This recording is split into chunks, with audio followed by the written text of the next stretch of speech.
Muchas veces cuando leemos la Biblia lo hacemos con toda la seriedad del mundo. Sin embargo, hay que aprender a ver la comedia que tiene la Biblia. El pasaje que vamos a leer a continuación es un pasaje que nos muestra una escena cómica.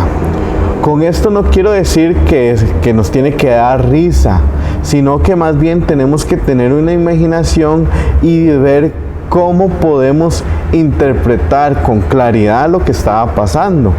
En este caso tenemos que ver lo que pasaba con el arca de Dios y con los dioses paganos de los filisteos. Recordar que la guerra entre Israel y los filisteos no era algo nuevo, ya era una guerra que venía desde años atrás, desde los tiempos de jueces. Pero voy a leer un pasaje acá que no es para uno reírse, sino es para ver la comedia que está detrás de todo esto.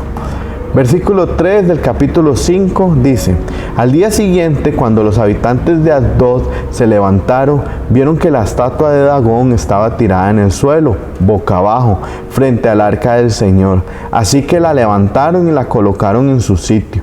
Pero al día siguiente, cuando se levantaron, volvieron a encontrar la estatua tirada en el suelo, boca abajo, frente al arca del Señor. Sobre el umbral estaba su cabeza y sus dos manos separadas del tronco. El capítulo 5 nos relata lo que hicieron los filisteos con el arca de Dios cuando éste fue capturado anteriormente en la guerra que nos relata el capítulo 4 de Samuel. En general, todo este capítulo se puede ver como algo cómico. ¿Cómo podemos ver la comedia en el pasaje?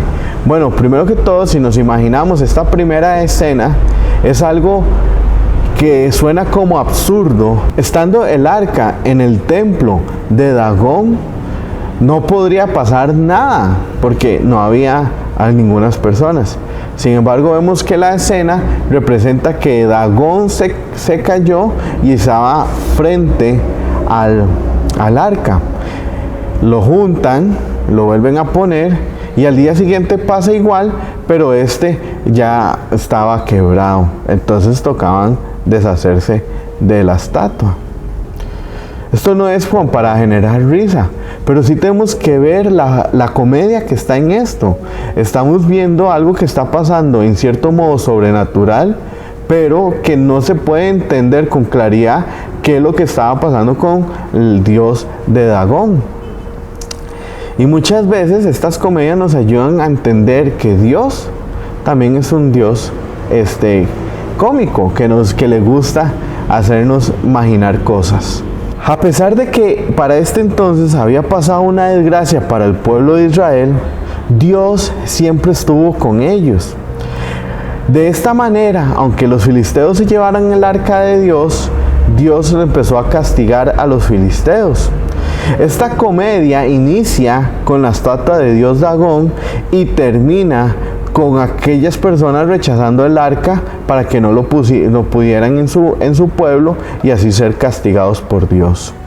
Hay que recordar que en esa época también el trofeo mayor que se podía obtener en una guerra era la captura de un símbolo religioso. Los filisteos sintieron que ya habían ganado y que habían destruido a los israelitas. Los israelitas mandaron a traer el arca de Dios como cuestión de tener el favor de Dios en la batalla y así poderle ganar a los filisteos. Sin embargo, pasó todo lo contrario. Dice el relato en el capítulo 4 que murieron hasta 30,000 soldados y que los filisteos capturaron el arca y se lo llevaron. Entonces, en cierto modo se podría notar que Dios no estaba con Israel en ese momento.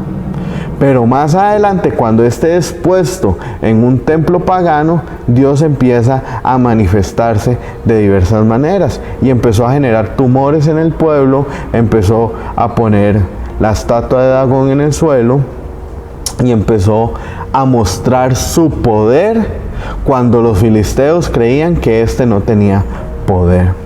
Y el lenguaje que se utiliza en este pasaje es el mismo lenguaje que se utiliza también en adoración. ¿Por qué? Porque cuando dice que Dagón caía y estaba delante del Señor, lo que da a entender es que Dagón se estaba postrando ante el arca del Señor.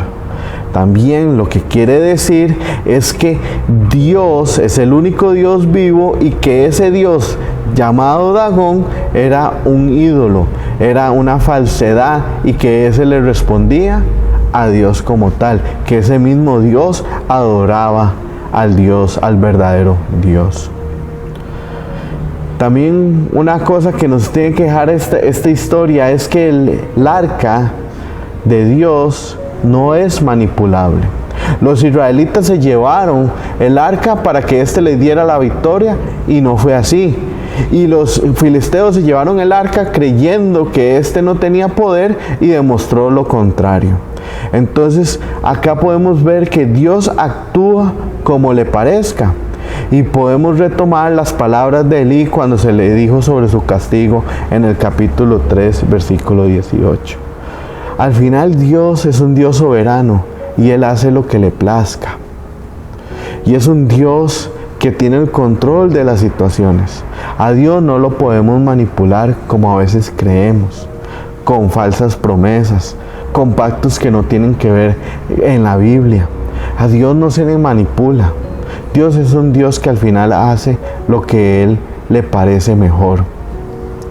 Por eso, yo te invito a que continuemos creyendo que el Señor es el que tiene el control de todo, que Él al final hace lo que Él cree, lo que merecemos y para la mejoría de cada uno de nosotros. Que Él al final actúe como le parezca, porque al final es el que tiene Él el control de todo. Sigamos estudiando esta palabra y los invito a que sigan leyendo el primer libro de Samuel.